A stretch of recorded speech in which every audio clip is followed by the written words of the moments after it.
Muy buenos días. Hoy son las 9:01 de la mañana, un minuto de atraso en el arranque de hoy por un pequeño detallito, pero hoy es el Día Internacional de la Felicidad, así que hay que ser felices y corregimos con esa felicidad este minutito que tuvimos de retraso. Usted está viendo en este momento en conexión por TVV Network y lo está escuchando por Éxito 107.1 FM en Miami, por HD2. Hoy es el 20 de marzo del año 2025. Es el día de San Martín, de Dumio, San Martín de Braga o San Martín de Panonia. Braga, en Hungría, porque allí nació. Y es el San Martín de Braga en Portugal, porque allí fue donde murió. Estamos hablando de tres santos distintos, no, es el mismo. En el calendario astrológico de Enrico Mariani es importante destacar que hoy, a las 5:01 de la mañana, el sol entró en Aries, a partir de las 5:01 de la mañana. Así que estamos ya en el signo de Aries, un signo de fuego. Y la luna la tenemos también en fuego porque la tenemos menguando en Sagitario para el día de hoy. Así que ya tenemos un nuevo signo allá arriba, rigiéndonos, el signo de Aries. El signo de Marte, la competencia, los retos. El 20 de marzo de 1854 se fundó el Partido Republicano aquí en los Estados Unidos. Y el 20 de marzo de 1916, Albert Einstein publicó su teoría general de la relatividad, la famosa fórmula energía igual a masa por la velocidad de la luz al cuadrado, E igual mc2. Al año siguiente presentó la teoría de la relatividad general, en la que reformuló por completo el concepto de la gravedad. Una de las consecuencias fue el surgimiento del estudio científico del origen y la evolución del universo por la rama de la física determinada cosmología. Y en 1919, cuando las observaciones británicas de un eclipse solar confirmaron sus predicciones acerca de la curvatura de la luz, Einstein entonces fue idolatrado por la prensa y se convirtió en un ícono de la ciencia. El 20 de marzo de 1942, en el marco del Holocausto, la ciudad de Rojatín, en Ucrania, allí las SS asesinaron a 3.000 judíos, incluyendo 600 niños y niñas, aniquilando el 70% del gueto de la ciudad. El 20 de marzo del 2016, Barack Obama se convierte en el primer presidente de Estados Unidos en visitar la isla de Cuba. Llegó allí con su esposa para una gira de 3 días. Y hace 3 años, el 20 de marzo del 2022, Yulimar Rojas batió su propio récord mundial en triple salto de 15,67, conseguido en los Juegos Olímpicos de Tokio, al imponer 15,74 metros en la final del Mundial de Pista Cubierta en Belgrado. El programa que te hemos preparado para el día de hoy lo vamos a iniciar con Luis Carlos Díaz. Y con él vamos a analizar el informe que presentó ayer la Misión de Determinación de los Hechos para Venezuela en el marco de Derechos Humanos en Naciones Unidas, allá en Ginebra. Luego vamos a conversar con el fiscal Luis Moreno Ocampo, fundador de la Corte Penal Internacional.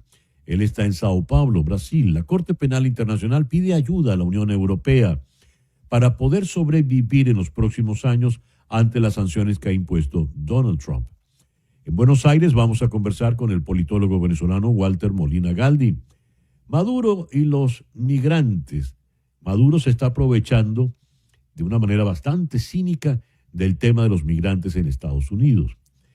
El foro de hoy, ¿cómo maltratan los narcisistas?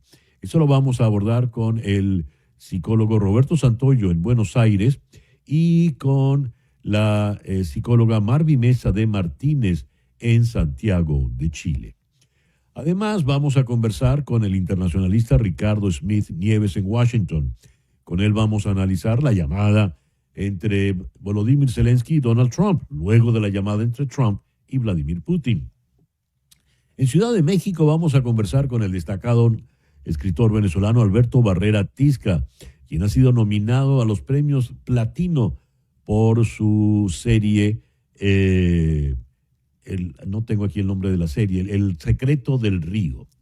Y vamos a cerrar con Elisa Rosas, directora artística del ballet flamenco La Rosa, aquí en Miami.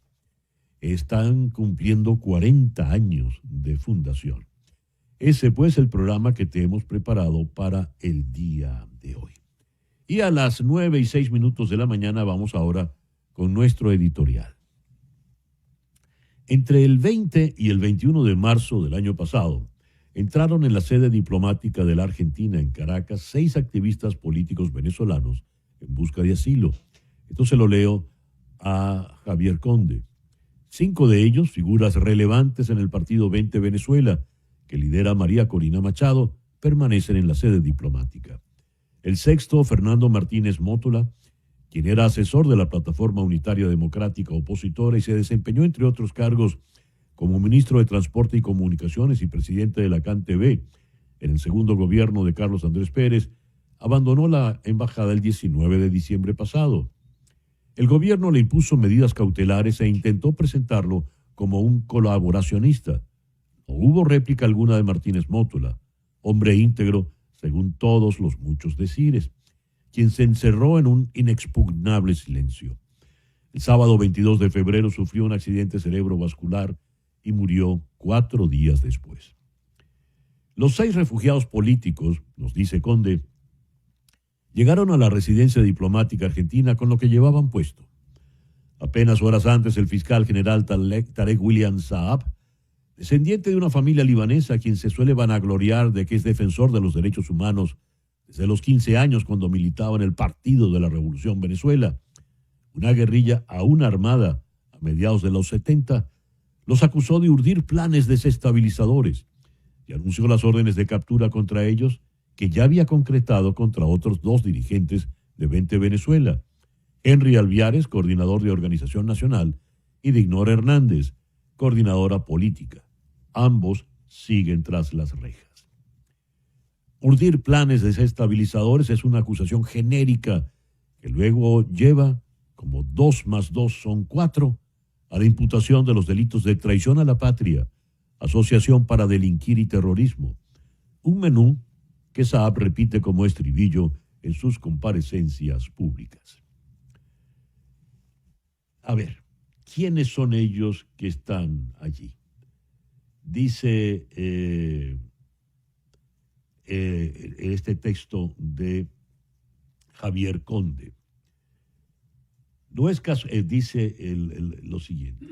¿Cómo han resistido 365 días con sus noches, un buen trecho sin luz, con severas limitaciones del servicio de agua, racionado el consumo de alimentos, atemorizados por tantas armas, con drones volando sobre la embajada, perros Rottweiler que enseñan sus colmillos desde la casa comando, intercepción de llamadas? Hay sufrimiento, hay angustia, hay ansiedad, incluso miedo. El que no siente miedo es porque no está vivo, me dice Pedro Urruchurto. Con él fue la conversa más larga. Urruchurto lleva un diario que dice: me ayudará a recordar. Es religioso como todos sus compañeros de asilo. Dice que cada quien ha vivido la fe a su manera. Y así están, pues, ellos ya con un año completo en condiciones terribles. Magali Meda, en una reciente declaración, la líder de 20 Venezuela, reclama la inacción de la comunidad diplomática, empezando por la Nunciatura Apostólica. La Nunciatura Apostólica ejerce el decanato del cuerpo diplomático y ha permanecido impasible. Pareciera que no hay derechos para nadie en Venezuela. ¿Qué va a ocurrir con estos 5 rehenes presos en la embajada argentina en Venezuela? ¿Qué dice el gobierno argentino? ¿Qué dice el gobierno brasileño que está a cargo de los intereses de esta embajada? ¿Qué dice el nuncio apostólico? Esperamos. Hacemos una pequeña pausa y ya regresamos con las noticias más importantes de este 20 de marzo del 2025. Tras ocurre, está en Conexión por Éxitos 107.1 FM. Y a las 9:14 de la mañana vamos entonces con las noticias más importantes de este día 20 de marzo del 2025. Reporta la agencia EFE, el presidente de la Reserva Federal, el señor Jerome Powell, estimó que los aranceles contemplados por el presidente Donald Trump ejercen una presión al alza sobre las expectativas de inflación y pueden retrasar el objetivo de bajarla, aunque estimó que ese eventual retraso es temporal. Powell se pronunció después de que, al término de la reunión de 2 días del Comité Federal de Mercado Abierto, la segunda de este año 2025, las tasas de interés se quedarán en la balanza actual de 4,25 a 4,5% y se mantuviera la opinión de que este año podría haber 2 recortes. Además, la Reserva Federal redujo a 1,7% su proyección de crecimiento económico para este año, una disminución de 4 décimas con respecto al 2,1% previsto en diciembre, y anticipó también un menor crecimiento para 2026 y 2027, al señalar que el próximo año el Producto Interno Bruto real aumentará 1,8%, 2 décimas menos de lo calculado inicialmente, y la misma cifra el año siguiente, 1 décima menos. La Fed, la Reserva Federal, afirma que el desempleo se situará en 4,4% este año, 4,3% en el 2026 y 2027. Por otra parte, la inflación será más elevada. La Fed situó el índice de precios de gastos al consumo personal en 2,7% para este año, 2 décimas más que en diciembre. AP. El presidente Donald Trump planea firmar una orden ejecutiva hoy que solicita el cierre del Departamento de Educación, según un funcionario de la Casa Blanca, lo que confirma su promesa de campaña de eliminar una agencia que desde hace tiempo dice ha sido blanco de críticas de los conservadores. Trump ha criticado al Departamento de Educación por considerarlo derrochador y contaminado por la ideología liberal. Sin embargo, su desmantelamiento definitivo probablemente sea imposible, sin una ley del Congreso que lo creó en 1979. Una hoja informativa de la Casa Blanca indica que la orden instruiría a la secretaria Linda McMahon para tomar las medidas necesarias para facilitar el cierre del Departamento de Educación y devolver la autoridad educativa a los estados, al tiempo que continúa garantizando la prestación efectiva e ininterrumpida de los servicios, programas y beneficios de los que dependen los estadounidenses. Es una cita textual. El presidente Donald Trump habló ayer por teléfono con el presidente de Ucrania, Volodymyr Zelensky, y propuso que Estados Unidos tome posesión de las centrales eléctricas ucranianas porque esa sería, dice, la mejor protección y apoyo posibles. El líder ucraniano se mostró dispuesto a suspender los ataques a infraestructuras civiles y energéticas en Rusia, después de que el presidente Putin se comprometiera el día martes a preservar temporalmente el sector energético en una conversación telefónica con Donald Trump. Zelensky precisó que en la conversación con Trump solo se habló de una central que está bajo ocupación rusa, es decir, la de Zaporilla en el sureste. Por otra parte, Washington, se refirió a la conversación en estos términos. En Washington, el presidente Trump se refirió en estos términos. Le cito: acabo de mantener una muy buena llamada con el presidente de Ucrania. Gran parte de la conversación se basó en la llamada de ayer con el presidente Putin para alinear las demandas y necesidades tanto de Rusia como de Ucrania. Estamos muy bien encaminados, así escribió en Truth Social. Algunos republicanos están alertando sobre los supuestos planes de la administración Trump de ceder el liderazgo estadounidense en las operaciones militares de la OTAN en Europa y de cancelar el aumento previsto de fuerzas estadounidenses en Japón, entre otros cambios drásticos en la estructura de mando de combate. En una declaración conjunta anoche, los presidentes republicanos de los comités de las Fuerzas Armadas del Senado y la Cámara de Representantes denunciaron las propuestas, afirmando que socavarían la seguridad nacional de los Estados Unidos. A continuación, un fragmento de la declaración del presidente del Comité de las Fuerzas Armadas del Senado, Roger Wicker, republicano por Mississippi, y del presidente del Comité de las Fuerzas Armadas de la Cámara de Representantes, Mike Rogers, republicano por Alabama.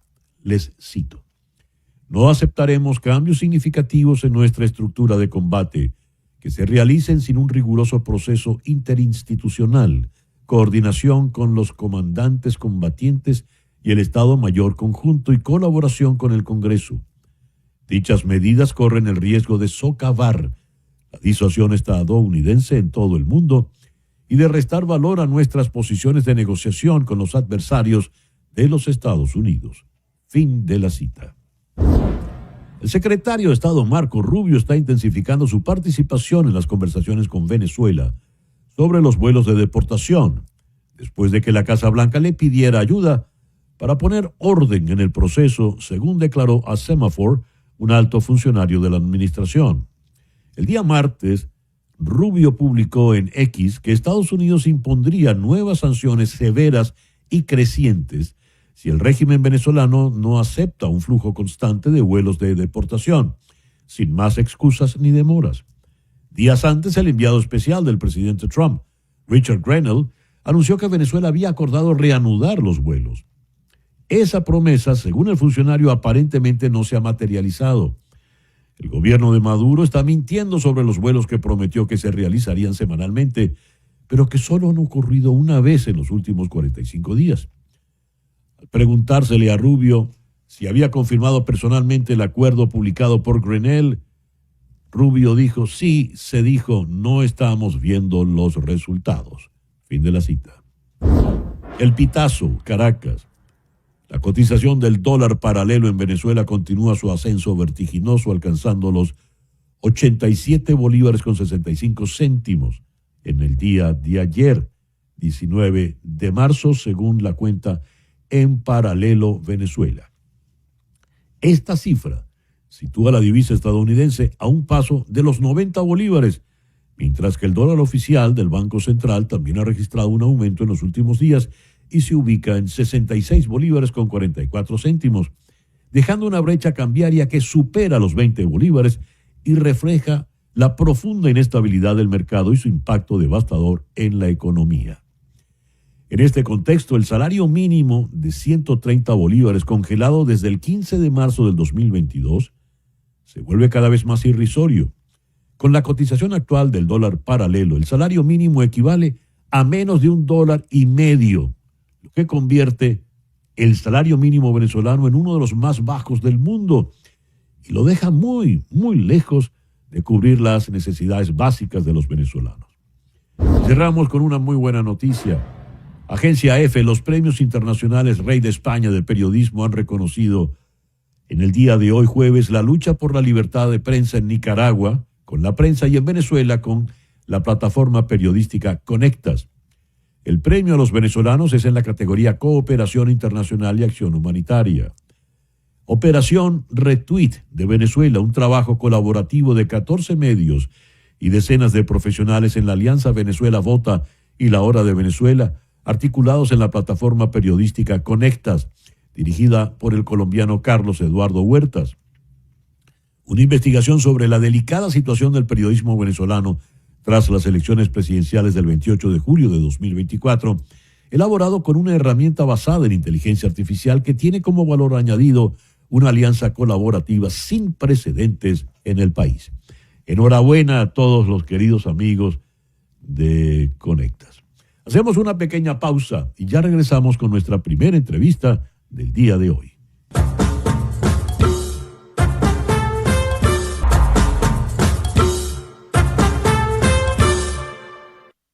A las 9:28 de la mañana vamos ahora a la ciudad de Buenos Aires, donde está el politólogo venezolano Walter Molina Caldi. Walter, muy buenos días, muchísimas gracias por atendernos. Buenos días, amiga, gracias a ti. He visto una nota tuya muy indignado por el uso abiertamente cínico por parte de la dictadura venezolana con lo que está ocurriendo con los migrantes venezolanos en los Estados Unidos.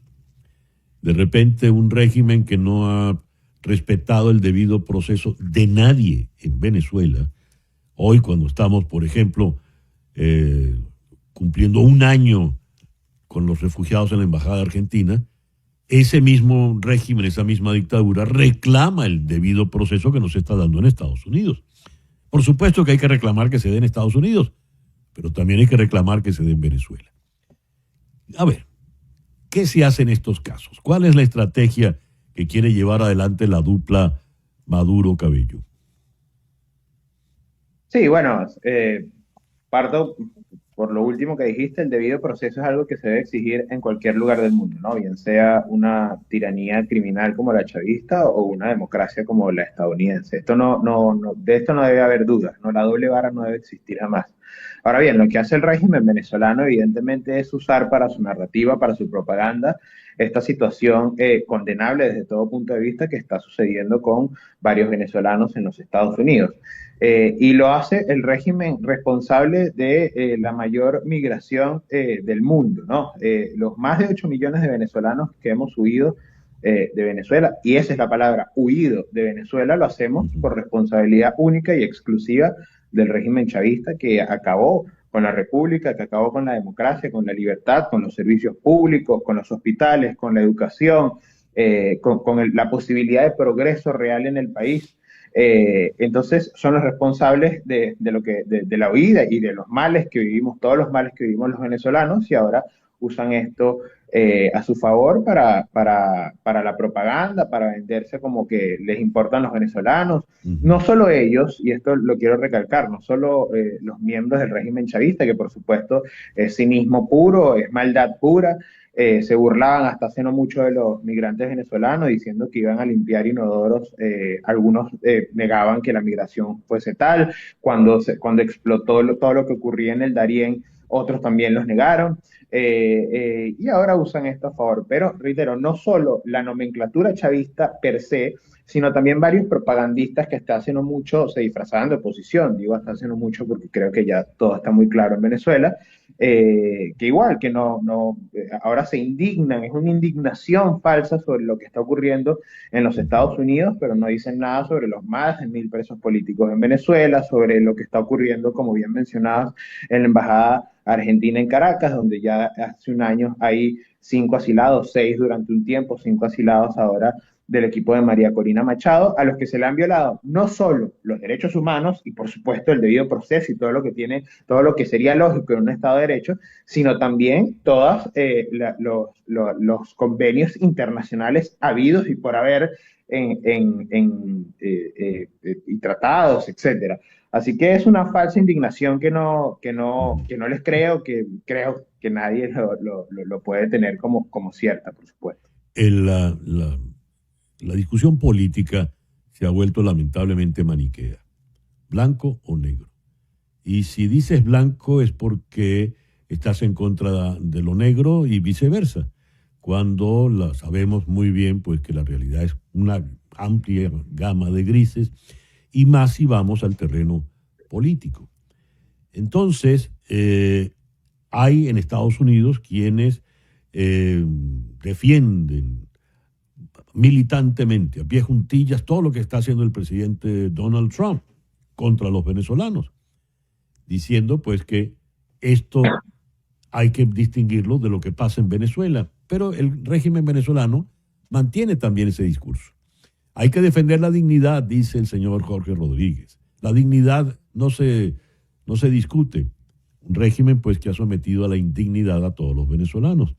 ¿Va a hacer algo puntualmente el régimen venezolano con los migrantes acosados en Estados Unidos, con los migrantes que fueron llevados a El Salvador, de los cuales no se tiene prueba, ni siquiera por parte de ICE aquí en Estados Unidos, de que sean delincuentes?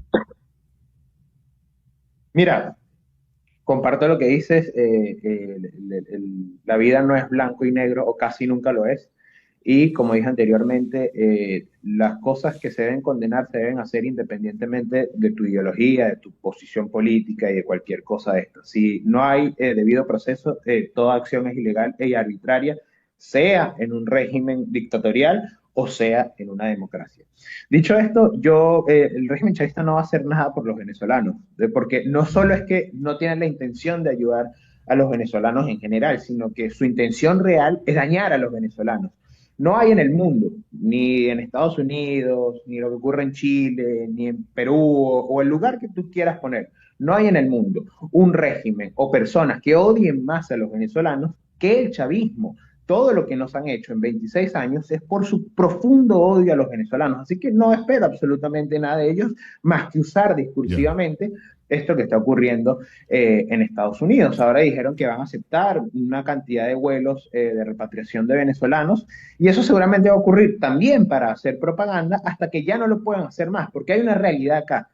Quien más se ha beneficiado de la migración venezolana es el régimen, porque son menos personas dentro del país que quieren libertad, porque es lo que queremos el 90% de los venezolanos dentro o fuera, son menos personas digamos, que van a meritar servicios públicos, que no los hay, que están destruidos en Venezuela, son menos personas que pueden protestar, ellos no van a querer que haya repatriación de Sí. los venezolanos, así que no hay nada que ellos vayan a hacer realmente por los venezolanos en Estados Unidos o en cualquier parte Ya. del mundo. Walter, ya para cerrar, María Corina Machado y Edmundo González Urrutia publicaron un documento sobre esta situación y ese documento ha sido señalado por algunos opositores, seguidores de María Corina y de González, como algo tibio. Me gustaría tu opinión al respecto. Mira, yo acá tengo una postura muy diferente a muchos defensores de derechos humanos que respeto profundamente y entiendo lo que ellos dijeron porque los dicen desde su postura que es la correcta. Ahora, acá hay dos cosas. Hubo un comunicado que sacaron María Corina Machado y el presidente electo Edmundo González Urrutia. Después hubo un comunicado de la plataforma unitaria que fue más vehemente. Ambos comunicados me parecen que son correctos. Hay que entender una cosa acá. Eh, eh, Vuelvo al punto inicial que ya hemos dicho varias veces. No se puede tener doble vara, no se puede no condenar una cosa y sí condenar otra, porque eso te hace hipócrita, eso te quita credibilidad. Yo creo que el comunicado de María Corina y Edmundo fue correcto. Habló de Estado de Derecho, habló del respeto por los migrantes, separó lo que somos la inmensa mayoría de los venezolanos con esa pequeña élite que no solo son los criminales que están en el poder, sino algunos delincuentes. Es un comunicado correcto. Pero acá yo tengo dos miradas. Uno, María Corina y Edmundo tienen una tarea principalísima, que es ponerle fin a la barbarie chavista, que es la única opción real para todos nuestros problemas. Y dos, bueno, tratar de hacer puentes internamente. Estos puentes pueden ser precisamente tratar de hablar con Bukele, con quien María Corina Sí, tiene buena relación, con el propio Donald Trump, para que estas situaciones se mejore de alguna manera. No son las palabras en este caso, sino las acciones. ya, Así que yo creo que realmente el comunicado fue correcto desde ese punto de vista. muy bien. Y reitero, su principal tarea es ponerle fin a la tiranía.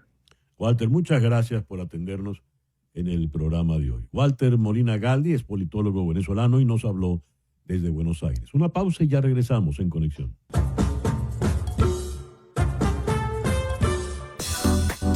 En un momento regresamos con César Miguel Rondón en Conexión por Éxitos 107.1 FM.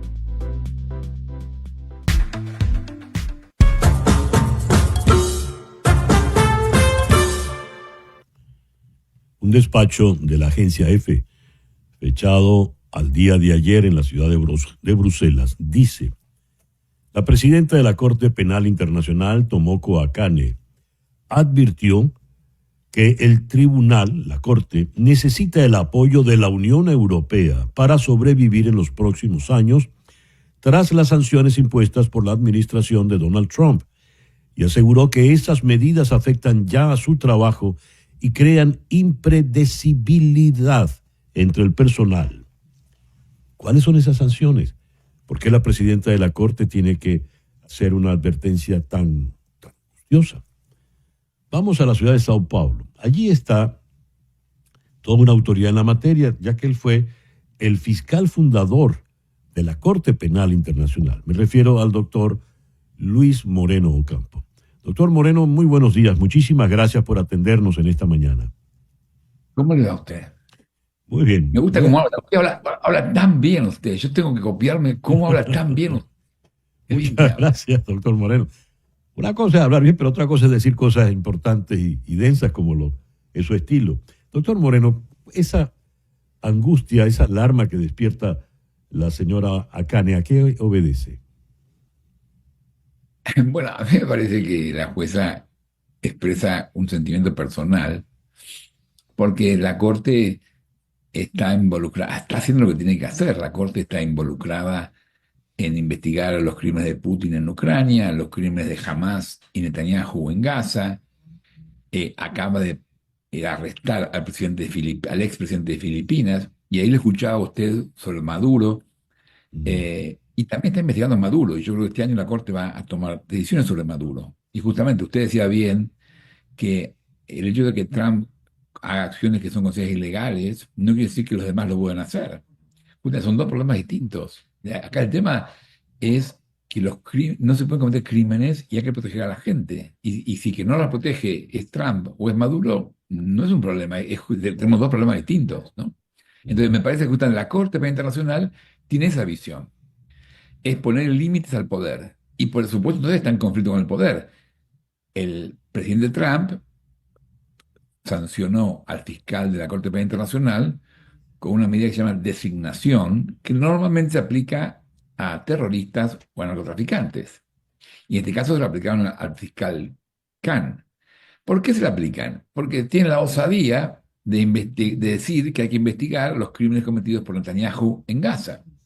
ujú, Y es interesante porque el senador norteamericano Lindsey Graham, que apoyaba fervientemente a la Corte Penal Internacional contra Putin, pero se opone absolutamente al caso contra Netanyahu. Y eso, entiendo que los políticos son amigos enemigos, pero una corte no puede funcionar así. La gente necesita protección de cualquiera, sea la ideología de la persona que comete crímenes.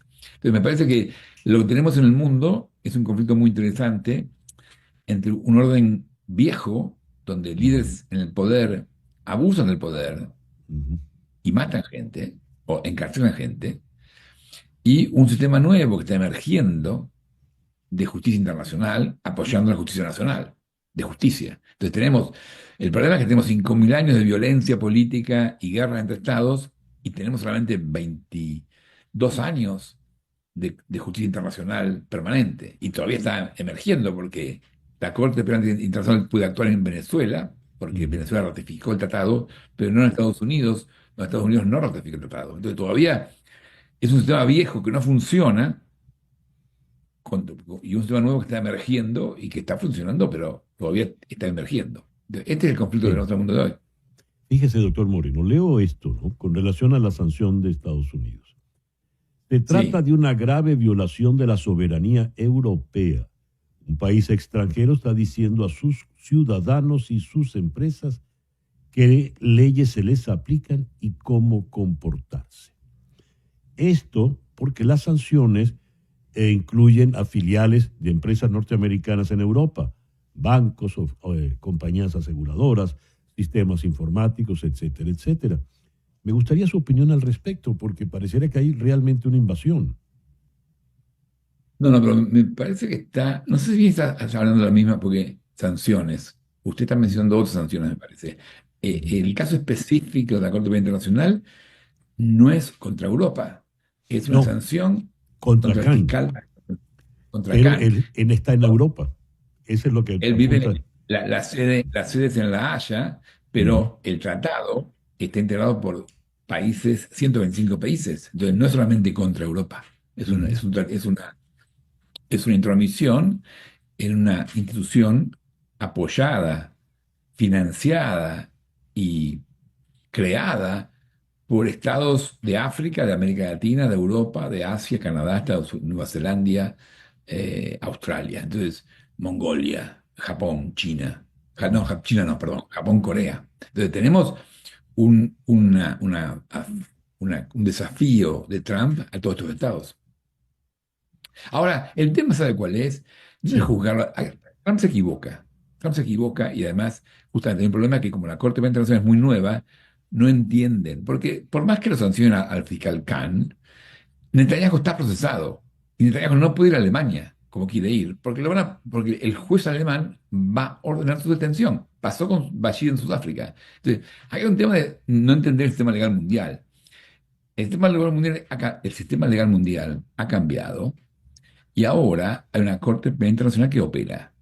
Entonces, cuando el presidente Bashir de Sudán quiso mostrar que a él no lo afectaba y aceptó ir a Sudáfrica, tuvo que escaparse, porque el juez sudafricano ordenó que lo capturen. Eso va a pasarle a Netanyahu si va a Alemania. Entonces, y como Putin no pudo ir ni a Sudáfrica, ni a Brasil. Entonces, si Trump hace una cosa que es muy importante, que es paz en Ucrania, muy importante, y yo creo que sería muy bueno lograr una paz en Gaza. Esas cosas son muy importantes. Cómo lo hacen es un tema distinto, pero es muy importante terminar con las guerras. Para terminar con las guerras, el presidente Trump tiene que entender que tiene que utilizar un mecanismo que existe para que se levante el procesamiento penal a Netanyahu. Hay dos formas, o hay diferentes formas de levantar la medida legal contra Netanyahu. Una es política, muy clara. El Consejo de Seguridad de Naciones Unidas tiene facultades para suspender la investigación del fiscal Khan. Entonces, si hay un acuerdo con Rusia, el acuerdo va a permitir que el Consejo de Seguridad no tenga vetos y levanten la sanción. Entonces, lo que tienen que dejarse es de hacer decisiones políticas que no tienen fundamento y que no tienen mucho impacto y entender cómo la ley funciona. Y esto creo que lo que les cuesta un poco, no solamente a Trump, sino a los diplomáticos en general, comprender cómo combinar el esfuerzo político y diplomático con la actividad de la Corte Penal Internacional. Es interesantísimo lo que nos acaba de decir. Claro, no hay que pasar por alto el detalle de que pareciera que estamos hablando de dos personas por las que aparentemente siente simpatía el señor Trump, Netanyahu y Putin, pero ese es ya otro asunto. Pero no importa, mire, acá el tema por qué lo hacen y quién lo hacen. Necesitamos paz en el mundo. No podemos tener guerras en Gaza, no podemos. Es una vergüenza que después de una guerra que mató más de 40.000 personas en Gaza, Hamas siga en el poder. Entonces, Claro. si la guerra era para destruir Hamas tiene más poder que nunca en Gaza. Entonces, es ridículo. La guerra no funciona. Justamente cuando acá la gente se queja de que no funciona la justicia, yo digo al revés, mire, la justicia funciona 10 veces mejor que la guerra no funciona. La guerra de Ucrania no va a ningún lado, dicen que ha matado 1 millón de personas y estaban trabados en los mismos frentes hace 2 años. Hay que terminar la guerra ya, hay que terminar la guerra ya. Y en lugar de gastarse plata en armas, hay que mejorar los sistemas de justicia para manejar los conflictos. Tenemos que pasar de manejar los conflictos con la guerra a manejar los conflictos con la ley. Eso es lo que hay que hacer. Doctor Moreno, muchísimas gracias por atendernos en el programa de hoy. Luis Moreno Ocampo, fiscal fundador de la Corte Penal Internacional, nos habló desde Sao Paulo. Ya regresamos.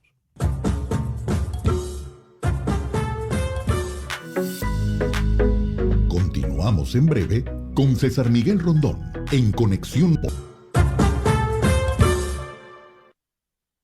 La señora Marta Baliñas, presidenta de la Misión de Determinación de Hechos para Venezuela de la Comisión de Derechos Humanos de Naciones Unidas, presentó ayer su informe en Ginebra y dijo: fuentes no gubernamentales han documentado al menos 42 arrestos entre septiembre y diciembre del año pasado y 84 más en los primeros 15 días de enero de este año.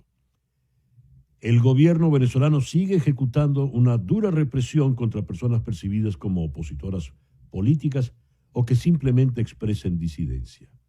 Este es el mismo patrón de actuación que la misión ha previamente caracterizado como crímenes de lesa humanidad. Vamos a conversar de esto con el periodista y defensor de derechos humanos Luis Carlos Díaz. Luis Carlos, muy buenos días, gracias por atendernos. A ver. Un abrazo enorme, César Miguel. ¿Qué trascendencia tiene esto que nos dice ya nuevamente la señora Baliñas? Esta ha sido una semana clave en Ginebra porque 2 mecanismos independientes de Naciones Unidas han hablado de Venezuela. Marta Baliñas lo hizo con este informe y hace 3 horas lo hizo el Alto Comisionado de Derechos Humanos. Ambos tienen líneas de investigación independientes, presencias distintas, investigadores distintas y están llegando a las mismas conclusiones, y es que en Venezuela se cometen crímenes de lesa humanidad. Uno dirá, bueno, ¿y eso para qué sirve? Lo primero es para que no se normalice, para que no se deje de hablar de Venezuela. Hay que pensar lo importante que es que nuestro país se está discutiendo en la Corte Penal Internacional y también aquí en Naciones Unidas, porque además lo que ellos han conseguido es que después del 28 de julio todo empeoró. ¿Y eso qué significa? Que muchos países que se dieron la espalda y dejaron a Venezuela sola y dijeron, bueno, vayan a unas elecciones y vean cómo resuelven, ahora tienen que volver a hacerse parte de lo que pasó. Y estoy hablando justamente de los países que acompañaron los acuerdos de Barbados, los acuerdos de México, muchos países que en la OEA han decidido de pronto hacer silencio sobre Venezuela, tienen que ver al país porque lo que se está documentando sigue siendo muy grave, faltan muchas cosas por hacer y eso es lo que explica la explosión migratoria. No lo que dice el lobby petrolero que tiene que ver con unas sanciones o que tiene que ver con la situación económica del país. Son los crímenes de Estado. Luis Carlos, me voy a poner en esta posición. Fíjate, lo has dicho. Ha coincidido el alto comisionado, ha coincidido la señora Baliñas, y todos saben ya a estas alturas que la dictadura Maduro-Cabello viola derechos humanos y comete crímenes de lesa humanidad. Sin embargo, siguen allí actuando con total y plena impunidad. Sin ir más lejos, refugiados en la Embajada de Argentina en Venezuela están cumpliendo hoy 1 año 5 personas. Y Magali Meda ha dicho, el cuerpo diplomático hace oídos sordos de esto, la nunciatura apostólica no se manifiesta. La pregunta es, ¿para qué sirven todas estas cosas si diplomáticamente, por lo visto, no parecieran venir soluciones? ¿Qué es lo que te dice quien está desesperado allá en Venezuela o en el exterior y no ve salida? Sí, todas las víctimas que estamos esperando algún tipo de respuesta y que estamos esperando que sea rápida, compartimos ese sentimiento. El asunto es que hay que ver a Naciones Unidas como la secretaria de los estados y son los estados los que tienen que tomar decisiones. ¿Qué ocurre acá? Bueno, que Argentina ha dicho que manda una carta, que manda las comunicaciones, que espera que Venezuela responda. Lo que le toca a Argentina y lo que le toca a Brasil, que son los responsables de esa sede, es aumentar el nivel de presión en vez de estar haciendo malabarismo.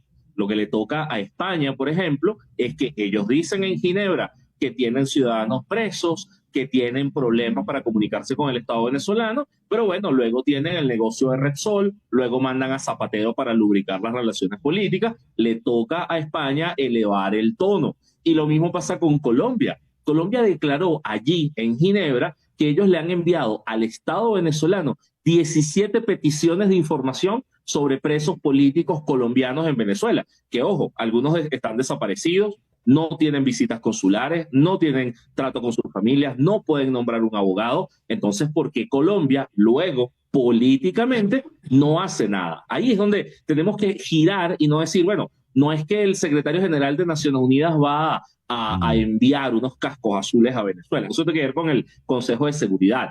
Es que desde el Consejo de Derechos Humanos son los países los que tienen que aumentar el nivel de presión sobre Venezuela. Y para mí, ese tablero de juego de la diplomacia no se ha agotado, porque más bien lo que han sido es bastante tímidos, bastante flojos para ver qué cosas más hacen con Venezuela. Este punto es clave porque además los informes de la Misión de Determinación de Derechos son los que sostienen algunas sanciones personales, juicios internacionales y son los que mueven la maquinaria de cómo se interpreta Venezuela. Y por supuesto, ahí hay una batalla entre los que quieren normalizar lo que ocurre, decir, bueno, esto es culpa de la oposición por ser radical o por aspirar al poder, y por el otro lado tenemos el principio de derechos humanos que demuestra que el Estado es malo por una decisión política. ¿Y a qué me refiero con esto?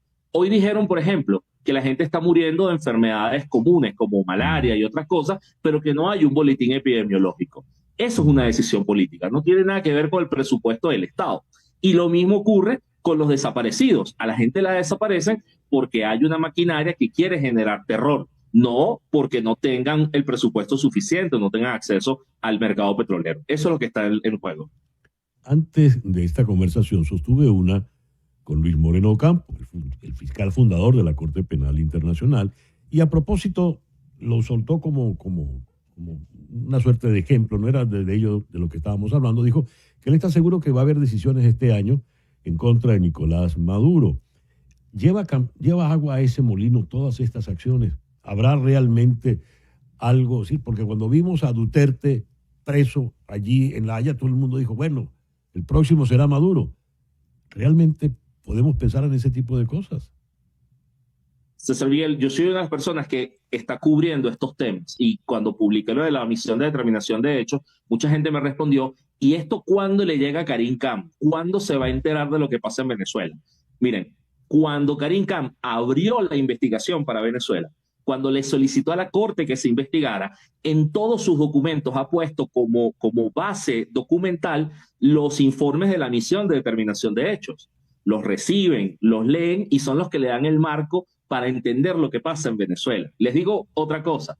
El investigador de la misión, que se llama Francisco Cox, que es quien estaba al lado de Marta Baliña, trabajó en la Corte Penal Internacional y es quien se ha encargado de que el estándar de prueba de los informes coincida con el estándar de prueba de los investigadores de la Corte Penal. Esos mecanismos se comunican, esos mecanismos están interconectados. Entonces, claro que sí, todas las víctimas que se han acercado a las ONGs, que se han acercado a la ONU y han dado sus declaraciones, van ayudando a conformar el patrón, los rayos X, de lo que pasa en Venezuela. No es un tweet, no es un comentario de WhatsApp, es la gente muy valiente, las víctimas, hablando con estos mecanismos.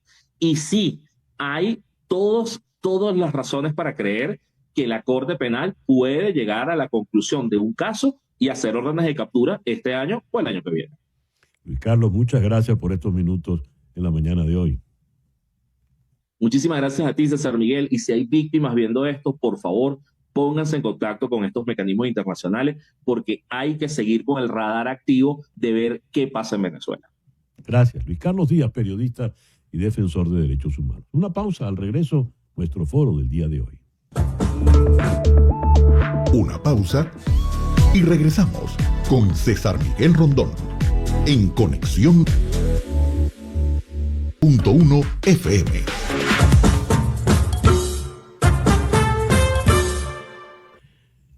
Leo lo siguiente. El narcisismo es un trastorno de personalidad caracterizado por una exagerada necesidad de admiración y una profunda falta de empatía hacia los demás. Pero hay dos tipos de narcisistas, porque Leo, a diferencia del narcisismo común, que puede manifestarse en ciertos momentos sin ser patológico, el narcisista con trastorno narcisista de la personalidad presenta un patrón estable de manipulación y desvalorización de los demás. Su conducta suele girar en torno a la obtención de poder, validación y control sobre quienes los rodean. ¿Cómo maltratan los narcisistas? Ese es nuestro foro en la mañana de hoy. En Santiago de Chile está la psicóloga Marvi Mesa de Martínez. Muy buenos días, Marvi. Hola, César Miguel, buenos días, un placer estar acá de nuevo. Y cruzando los Andes, llegamos a la ciudad de Buenos Aires, donde está el también psicólogo Roberto Santoyo. Roberto, muy buenos días. Buenos días, capitán, ¿cómo está? Gusto verlo y gracias por la invitación. Muchas gracias. A ver, vamos a precisar eso, un narcisista común y un narcisista con trastorno narcisista de la personalidad. Comenzamos contigo, Marvi. A ver, el narcisismo como tal, desde el punto de vista psicoanalítico, es algo que tenemos todos. O sea, es una parte incluso necesaria para poder sobrevivir en el mundo. Pero cuando hablamos del trastorno narcisista, es otra cosa, porque los trastornos de personalidad son patrones de conducta rígidos que hacen que se alteren las relaciones. Cualquier relación que yo establezco con otra persona, como es un patrón de conducta súper rígido, de alguna manera se altera. Entonces, en este caso en particular, hay un patrón general de grandiosidad, de una sensación de estar, de ser muy grande y de exagerar mis logros. Hay una necesidad de que la otra persona me adule y hay también algo que es súper importante dentro de las relaciones, que es la falta de empatía. Me cuesta muchísimo ponerme en los zapatos de la otra persona y entender qué siente la otra persona. En este sentido de superioridad, realmente termina siendo como un ego medio inflado, medio abombado, que se desinfla también muy fácilmente y eso genera ciertas reacciones por parte de la otra persona. Porque lo que está detrás es más fragilidad, más vulnerabilidad, más un miedo al rechazo y un miedo al abandono. Eso es básicamente la diferencia. ¿Y tú cómo lo ves, Roberto? Tal cual como dice mi colega, a ver, es como la autoestima. Todos tenemos autoestima más alta, más baja, no importa. El narcisismo, es una medida de cómo nos percibimos a nosotros.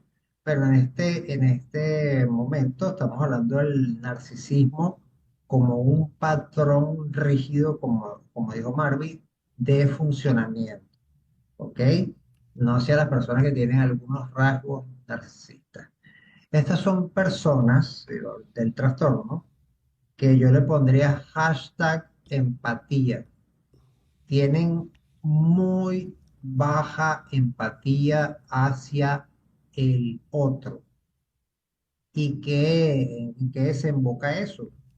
Eh, no serle bien las emociones, este, me siento superior a los demás, siempre quiero ser el centro de atención, siempre quiero tener la razón, eh, todo argumento que yo diga es el argumento más válido siempre. No, pelear con una persona, con trastorno, una persona narcisista, de buscarle argumentos, no pierdas el tiempo, no lo logras. Y también porque ves que todo el círculo de relaciones interpersonales él se maneja o ella se maneja, hay más prevalencia en los hombres que en las mujeres, se manejan de igual manera. ¿M? Entonces son personas que tienen una empatía como si fuese una escala del 1 al 10, siendo el 10 el máximo de empatía, tienen una empatía Sí. muy baja, yo podría decir de cero.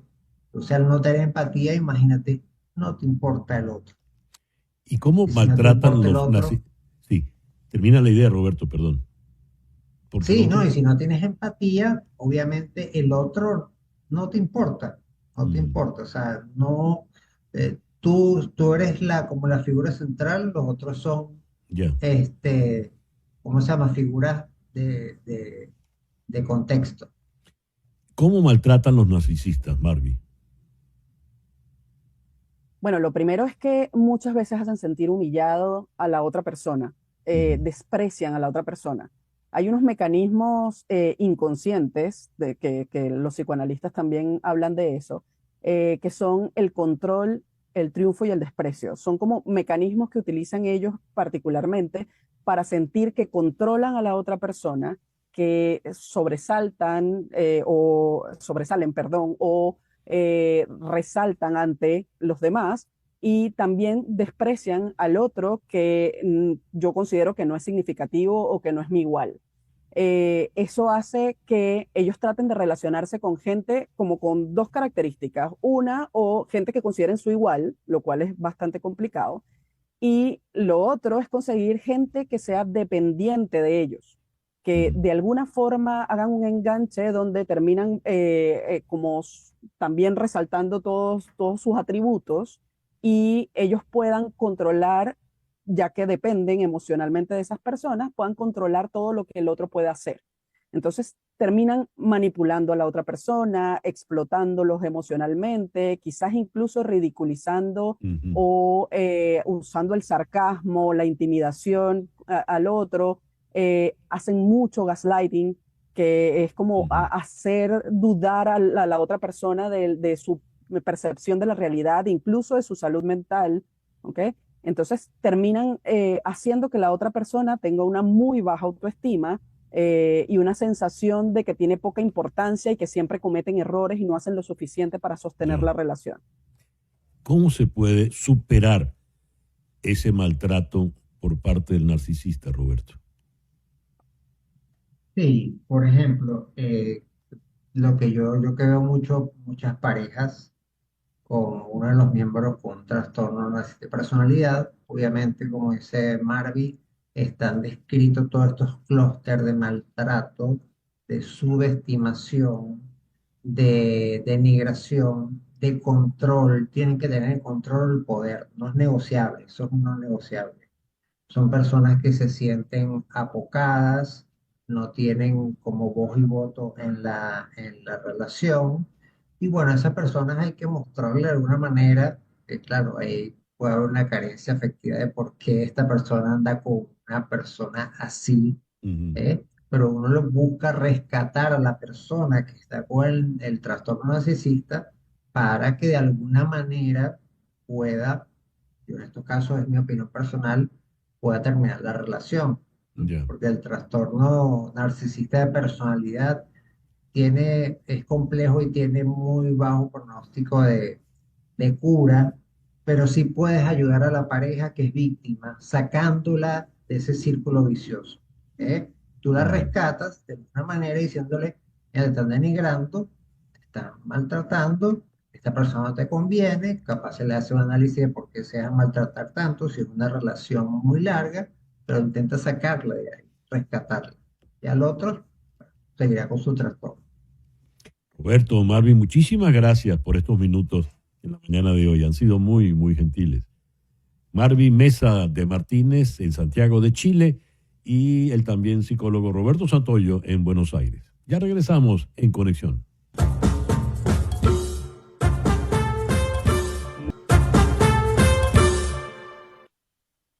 El próximo sábado 12 de abril te invitamos a celebrar por adelantado el Día de la Herencia Venezolana. Desde las 4 de la tarde nos encontraremos en el Lone Depot Park para disfrutar del juego entre Miami Marlins y Washington Nationals. Con la compra de cada entrada recibirás una camiseta diseñada por artistas venezolanos. Tendrás acceso a la preventa de boletos para el Clásico Mundial. Podrás disfrutar del concierto de Chino y Nacho por primera vez en el campo de juego y beneficiar con parte de los ingresos recaudados a los jóvenes y niños venezolanos de fe y alegría. Compra tus boletos en el link www.marlins.com/Venezuela. Recuerda, sábado 12 de abril, 4 de la tarde, entradas en www.marlins.com/Venezuela. Y a las 10:18 de la mañana vamos a Washington, donde está el internacionalista Ricardo Smith Nieves. Ricardo, muy buenos días. Gracias por atendernos en la mañana de hoy. ¿Qué tal, César Miguel? Contento de estar con ustedes. Buen día. Una primera llamada, Trump-Putin, y luego otra llamada más breve en el tiempo, Trump-Zelensky. ¿Qué balance podemos hacer de ambas, empezando por la última, Ricardo? Bueno, lo que podemos ver es que estamos llegando al menos a un suelo mínimo de un posible acuerdo, pero digamos, va a ser un trecho largo hacia una paz o hacia un cese al fuego que implique a detener, digamos, la guerra entre Ucrania y Rusia. Como bien lo explican los titulares, por ahora lo que tenemos es simplemente un acuerdo por parte de Putin y una voluntad para poder avanzar de manera ordenada por sectores, por clasificación de acciones hacia este cese al fuego. Por ahora lo que tenemos es la voluntad para dejar de atacar a la infraestructura de energía de Ucrania, al menos por parte de Rusia, del gobierno de Rusia, y también comenzar a platicar cómo es que pueden detener las tensiones, por ejemplo, en el Mar Negro y eventualmente también detener los enfrentamientos militares. Para Trump, una manera de que no haya ataques rusos a las instalaciones eléctricas ucranianas es que se las pase a Estados Unidos, que sean administradas o sean propiedad de Estados Unidos. ¿Eso cómo funciona, Ricardo? Digamos, tendremos que esperar esos detalles. Creo que todavía no queda muy claro si Estados Unidos empezará a tener el control operativo, si será un control, digamos, de las empresas que proveen de energía en Ucrania, o bien, como se había planteado en el acuerdo de minerales, que sean empresas estadounidenses quienes entren a territorio ucraniano y que se encarguen, digamos, de cierto tipo de actividades económicas. En el caso de los minerales, pues lo que se intuía es que iban a ser también empresas estadounidenses explotando la riqueza mineral. En este caso, a mí, por ejemplo, no me queda claro si se está proponiendo que sean empresas estadounidenses quienes ahora tomen el control de estas plantas de generación. Creo que son propuestas que sin duda se ponen sobre la mesa. Recordamos que el presidente Trump emite ciertas propuestas, quizá no bajo el objetivo de verlas cristalizadas, sino más bien como una manera de empujar la negociación hacia terrenos o territorios que le son convenientes, ¿no? Es decir, que son herramientas Sí. para avanzar en el tablero. A ver, dices terrenos que le sean convenientes al señor Trump. ¿Cuál es la Así es. conveniencia del señor Trump en todo este proceso de negociación?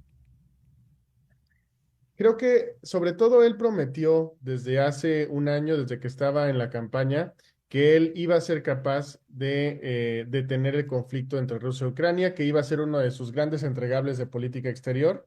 Y creo que en estos momentos él se ha dado cuenta que el papel que puede jugar Estados Unidos en este conflicto le permitiría, digamos, extraer concesiones, no solamente de Ucrania, que ya hemos visto cuáles fueron en términos de minerales y en términos económicos, sino también por parte de Rusia. Creo que en estos momentos es parte de la negociación, que es lo que Estados Unidos puede obtener del gobierno ruso.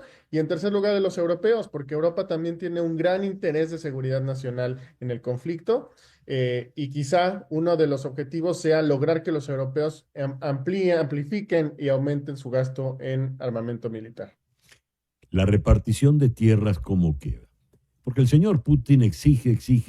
Dice que para ellos no hay ningún tipo de retirada de los territorios ucranianos que ya han tomado posesión. Y el señor Zelensky dice algo parecido también. ¿Cómo se resuelve eso, Ricardo? Creo que este tema de la repartición territorial va a ser de los más espinosos en las negociaciones entre Rusia y Ucrania. De facto, Rusia dice que quiere obtener todas estas regiones separatistas que desde el inicio de la guerra reclamaba. Sin embargo, solamente tiene el control de una porción de esta franja. Lo que se calcula es más o menos el 20% del territorio ucraniano. Y por otro lado, Ucrania hasta hace unos meses se veía reacia a aceptar cualquier tipo de transferencia territorial. Creo que eso ha cambiado a raíz de la administración de Trump. Recordemos que es Pete Hegseth, el nuevo secretario de Seguridad Nacional, quien Sí. previo a la conferencia de Múnich, pues es quien introduce la idea y por primera vez un oficial estadounidense establece públicamente que es posible que para lograr la paz, Ucrania deba perder territorio. Ya. Dijo el señor Trump que en un día, en 24 horas, él resolvía la guerra y lograba la paz. Evidentemente, el calendario ha ido en su contra con muchos días de por medio. Pero ¿habrá una paz en un futuro mediano? Creo que es difícil saberlo, pero hasta ahora lo que tenemos de información disponible no nos deja ver una paz inmediata, al menos a través de las declaraciones del gobierno ruso. Lo que podemos esperar de su parte es estar dispuestos a una negociación larga, una negociación duradera, que les dé garantías en términos de estabilidad geopolítica, Sí. que les dé garantías de al menos contar con una franja de Ucrania que les sirva como de contención frente al occidente. Ricardo, muchas gracias por atendernos en el programa de hoy. Muchas gracias por la entrevista. Ricardo Smith Nieves, desde la ciudad de Washington. Una pausa y ya regresamos en Conexión. Calidad que convence, porque no todas las ópticas son iguales. Helios Optical. Ven y verás. Escuchas a César Miguel Rondón en Conexión.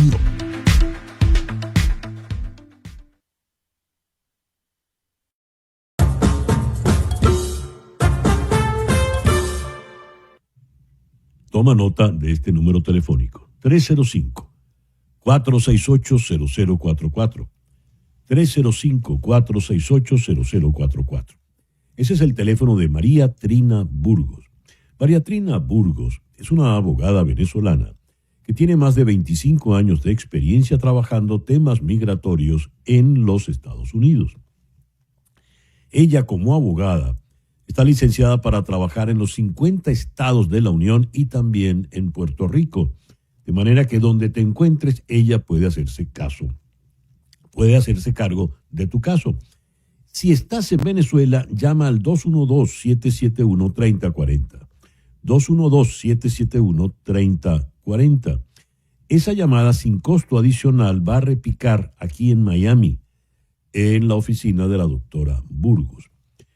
¿Qué pasa ahora que no hay TPS, que no hay parol humanitario?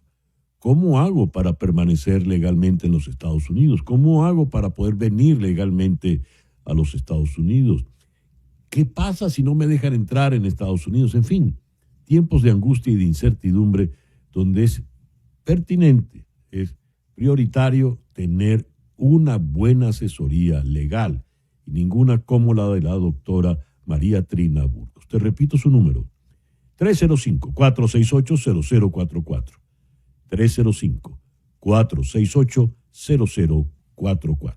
Y ahora, a las 10:30 de la mañana, vamos hasta Ciudad de México, donde está uno de nuestros más importantes y galardonados escritores. Se alzó con el Premio Herralde de Novela en el 2006 por La enfermedad. Luego, en el 2015, tuvo el Premio Tusquets por la novela Patria o Muerte. Y ahora, en el terreno de la televisión, donde también tiene vasta experiencia y méritos, está nominado al Premio Platino en la categoría de Mejor Serie. Hablo de Alberto Barrera Tisca. Querido Alberto, muy buenos días. Gracias por estar con nosotros en esta mañana. No, buenos días a ti. Encantado de poder volver a conversar contigo, César. Muchos saludos. El secreto del río. Nada parecido a esto has escrito antes y mira a dónde te ha llevado luego de mucho éxito de crítica y de público. ¿Cómo lo interpretas, Alberto? ¿Qué es esto para ti? Bueno, a mí me sorprendió porque tú sabes que este proceso en los premios latinos, que es un premio que está organizado por la Federación de Productores Audiovisuales de Iberoamérica y las academias de cine, tiene un proceso como muy largo. Se postulan, se promueven, hay una selección, después hay una shortlist y después están los nominados y por supuesto que hay una cantidad de producción.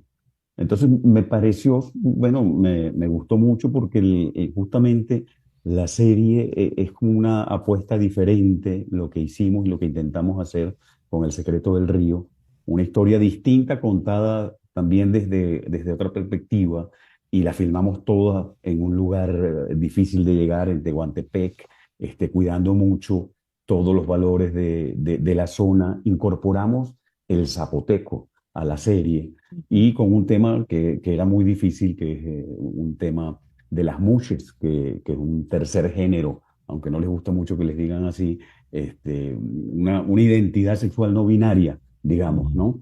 Y tratamos de hacer esa serie como fuera del nicho LGTBQ+. O sea que tenía muchos retos. Entonces yo creo que un poco esta nominación, pues, no sé, celebra y reconoce un poco todo ese esfuerzo. Hubo algo importante. Cada vez que se tocan estos temas que tienen que ver con la comunidad LGBTQ, es muy fácil caer en lo escabroso, caer en lo morboso. Y tú lo dices, ¿no? Mi idea era ir más allá de ese espectro. ¿Cómo lo planteaste? ¿Dónde consideras que estuvo el acierto, Alberto? Bueno, fíjate que yo creo que la propuesta, en la propuesta inicial que yo le hice a Netflix es, ok, hagamos una historia en este contexto, pero hagamos una historia no gay, digamos, ¿no? Entremos desde otra perspectiva, desde la perspectiva de la amistad masculina entre dos niños, uno de los cuales está criado en un clásico hogar machista latinoamericano, con elementos de homofobia, etcétera, etcétera, y otro niño que es su amigo, que siente esta diferencia, digamos, que se siente distinto y que está en un proceso de reconocer su identidad no masculina, digamos, ¿no? Y yo creo que ahí estuvo el key del asunto, pues la posibilidad de contar la historia desde otra perspectiva y, ojo, pensando mucho más, como hay que pensar, yo creo, las cosas, en el cuento, en el relato humano y no en el editorial, ¿no? No ponerse en la postura de querer decir algo, no, sino de querer enviar una especie de mensaje, sino metámonos a este cuento y tratemos de hacer este cuento desde la amistad de estos dos niños. El encuentro ya posterior, cuando están crecidos, la sorpresa de digamos, no sé cómo definirlo para no ofender. El cis. El straight esos fueron sus momentos cruciales de la serie, ¿no? Además, escrito con mucha dignidad, mucha equidad de tu parte, Alberto. Claro, sí, había que hacer una cosa como muy de respeto de ambas posturas, digamos, ¿no? Ujú, Desde la perspectiva de el trans, digamos, ujú, ¿no? Que es el amigo que regresa de Estados Unidos, ujú. convertido en una mujer trans, digamos, y el que se ha quedado en el pueblo y que sigue siendo un cis, que tiene muchas preguntas, que se Mm, confunde o no, y frente a lo cual finalmente ambos optan por la amistad, digamos, ¿no? ujú. Jugaba un poco como con la tensión, que Sí. justamente que es la tensión de la militancia Mm. y del nicho LGTBQ+, para después superarlo a partir del relato de la amistad de los dos. De los Y dos. Hombre. todo esto con ese subtexto de thriller que va llevando, que es lo que le da Ujú. título a la serie, ¿no? El secreto del río. Claro, y que tenía un poco, ojo, y que parte un poco de la realidad, que es decir, tampoco Tehuantepec y toda la zona del Istmo donde están las Muses es el paraíso queer, digamos, Ujú. ¿no? Y no hay que romantizar nada, todo eso pasa en un lugar donde también hay violencias, donde hay abusos de Sí. diferentes tipos, ojo, y donde hay mucho problema. ¿Sí? ¿Cuándo se Entonces, a dará partir de ahí este, se sostiene. ¿cuándo se dará este Eh, veredicto? ¿Cuándo?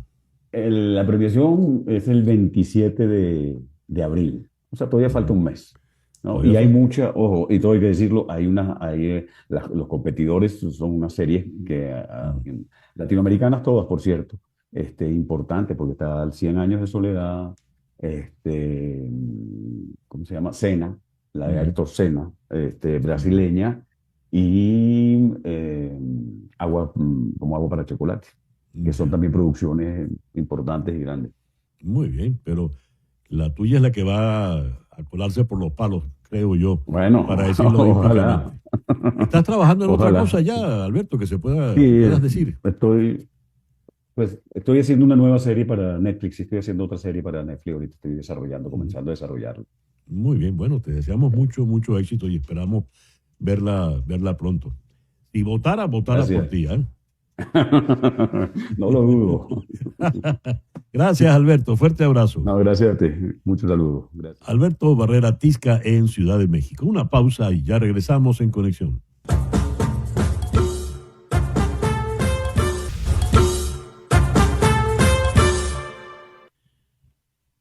81 años pueden sonar muchos años, ¿verdad? Pero hay gente que se lo toma con tranquilidad y con mucha juventud, con mucho vigor.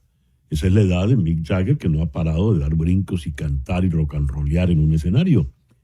Y esa es la edad de el señor Robert De Niro, quien tiene Oscars en su haber, tiene grandes personajes en su haber, y entre esos personajes ha hecho gángsters. Hizo a Vito Corleone en El Padrino 2, el Vito Corleone joven. Hizo a Al Capone en la película Los Intocables de Brian De Palma. Ha hecho tantos otros, Goodfellas, en fin. Y ahora regresa a ser un gángster. No uno, sino dos, y los va a hacer a la vez. Y dos gángsters de la vida real. Frank Costello y Vito Genovese en la película de Barry Levinson, The Alto Knights, Los Caballeros del Alto. Leo esta reseña que han publicado en Europa. The Alto Knights, dirigida por Barry Levinson y protagonizada por Robert De Niro, en un doble papel, ya está por estrenarse.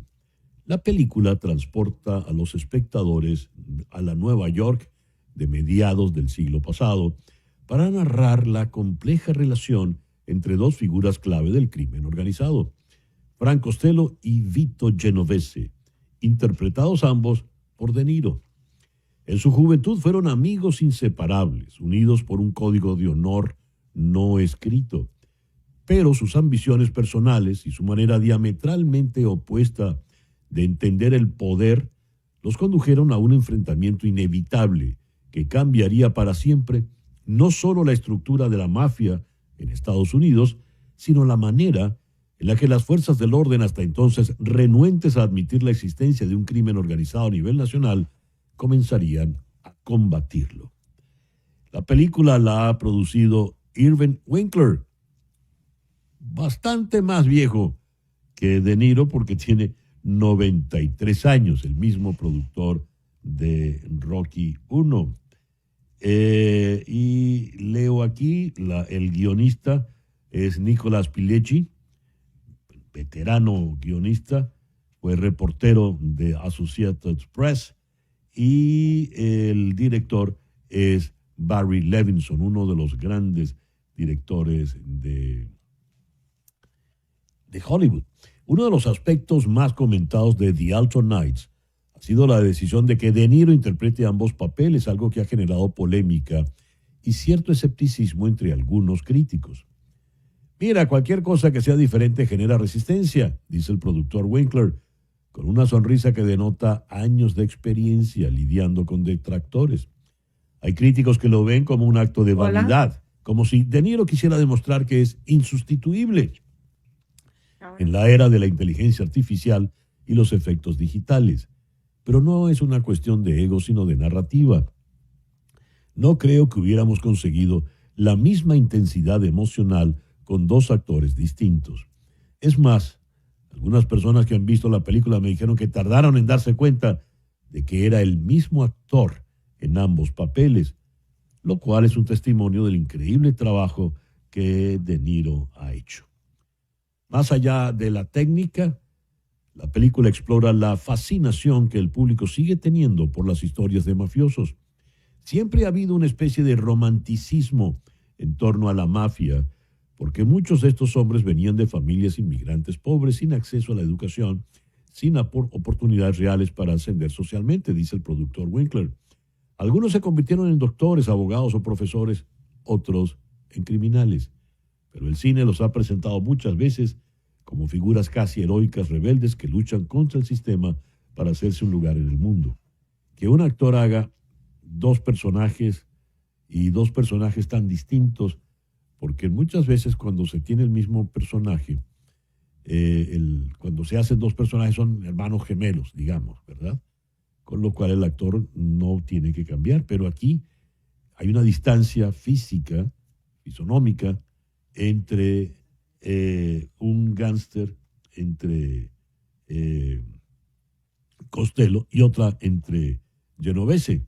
Ya veremos, pues, cómo le va a De Niro con este papel, que, por cierto, ha tenido mucho éxito en la serie en Netflix, Día Cero, donde hace un presidente retirado. Está en la Casa Blanca una presidenta afro, más o menos lo que pensaban muchos que iba a ocurrir, pero no ocurrió, y tienen que enfrentar un ciberataque. Ha tenido, como les decía, mucho éxito en esto. El reloj nos dice en este momento las 10:46 de la mañana. Hacemos una pequeña pausa y ya regresamos en conexión aquí por TVV Network y por Éxito 107.1 FM en Miami por HD2.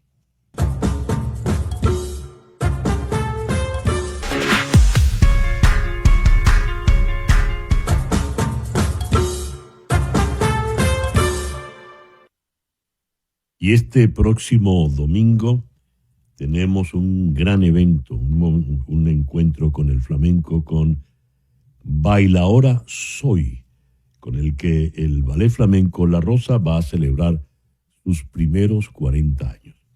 Vamos a conversar con su directora artística y fundadora, Ilicia Rosas. Ilicia, muy buenos días, muchísimas gracias por acompañarnos en la mañana de hoy. Gracias. Ilicia, ¿qué ha preparado usted para celebrar estos 40 años? Bueno, vamos a hacer un espectáculo de puro flamenco con varios artistas que han participado en los años con nosotros. Entonces tenemos 2 bailadoras, un bailador, 2 guitarristas y un cantador. Y estamos haciendo diferentes etapas de flamenco. Como flamenco desarrolla, siempre evoluciona. Vamos a hacer diferentes coreografías de diferentes etapas de nuestra trayectoria. Entonces van a haber muchas cosas, muchos palos de flamenco, flamenco auténtico con música en vivo. Va a ser una cosa impresionante y una presentación única, porque traer a todos esos artistas juntos en un evento es una cosa muy única. Usted tiene 40 años en el flamenco. ¿Cómo entró en él? Bueno, llevo más que 40 años en el flamenco. Yo llevo 50, voy a decir 55 años en el Ujú, flamenco como bailadora. ujú. Eh, yo nací en Miami, yo estudié en Miami, bailaba en muchas compañías en Nueva York y después decidí ir a España, vivía mucho tiempo en España porque buscaba la raíz, lo auténtico en puro flamenco. Y era en una época que ahora hablan de él como la época de oro de flamenco. Los Ujú. mejores artistas, una época de mucha creación y mucha evolución de flamenco. Entonces yo tuve la oportunidad de trabajar y estudiar con los mejores bailarines, bailadores y músicos en España. De allí yo decidí empezar mi propia compañía y volví Ujú, a Miami para hacerlo. Entonces abrí ujú. una academia y también una compañía profesional incluyendo artistas de todo Norteamérica, Latinoamérica y Europa también. ¿Y cómo ha florecido el flamenco aquí en el sur de la Florida? La experiencia que usted tiene desde su academia. Bueno, realmente yo creo que mi academia y mi compañía era la primera en Ujú, Miami. De allí ya han llegado mucha gente de muchos países y han empezado academias, pero compañía, hay muy pocas, profesionales, vamos a decir, compañías claro. profesionales, solo hay Ujú, dos o tres. ujú, Y el mío es muy diferente porque yo tengo otra punta de vista, otra visión. Entonces, yo empecé con puro flamenco muy tradicional, muy auténtico, que sigo ujú, haciendo, pero a la misma vez he creado otras cosas, por ejemplo, fusiones entre flamenco y otros estilos de baile y música, como africano, cubano, ujú. hindú. Y eso es muy interesante porque el flamenco en sí tiene muchas influencias. Entonces, para mí lo veo muy correcto y muy auténtico seguir buscando las diferentes influencias.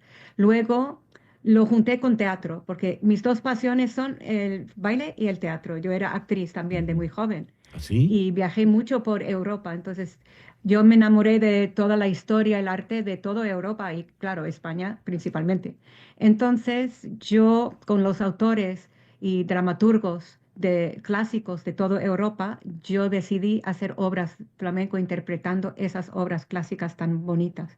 Y eso es lo que suelo hacer una vez al año. Y es muy interesante porque que yo sepa, soy la única que lo está haciendo así.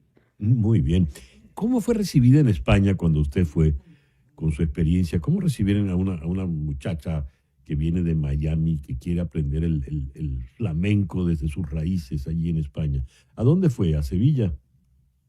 Bueno, vivía en Madrid, donde hay una academia muy famosa, Amor de Dios, en donde todos los mejores bailadores y bailadoras dan clases cuando no están de gira. Entonces, yo pasé mucho tiempo ahí, pero siempre me contrataban para las compañías y también en tablaos por toda España. Y pasé Ujú, mucho tiempo en Granada. Y ujú, uno de mis maestros más importantes era Manolete y era mi mentor realmente y el mentor de mi compañía. Pero es muy interesante porque al principio no me aceptaron tanto, sobre todo en la academia. Las otras alumnas no les gustó que me contrataron a mí, que soy extranjera y tal. Pero la verdad que el público me aceptó y siempre tenía muy buena relación con las compañías y los públicos. Me llamaron ujú. la gitana rubia, aunque no soy tan rubia aquí, pero en España sí, se Ujú, considera ujú, como rubia.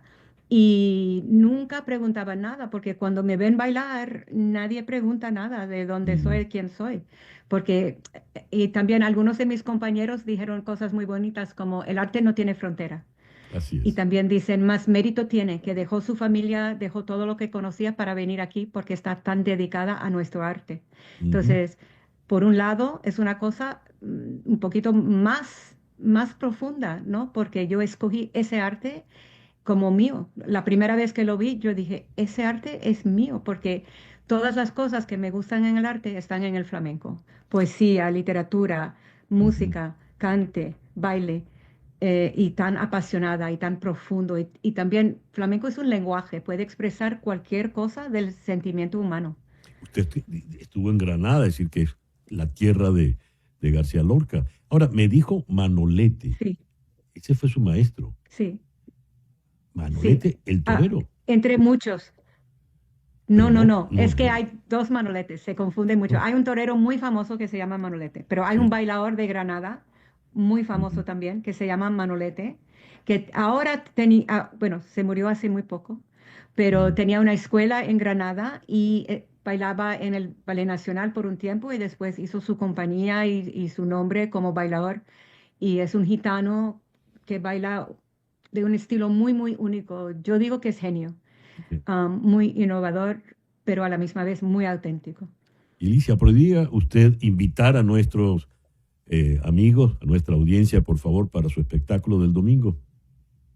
Sí, es que no deben perderlo porque va a ser una cosa tan bonita, tan única, y va a ser el domingo que viene, marzo 23 a las 7 en el Miami Beach Bandshell. Y para comprar entradas o por más información pueden llamar a Ballet Flamenco La Rosa a 786-320-6982 o ir directamente a la página web del Miami Beach Bandshell.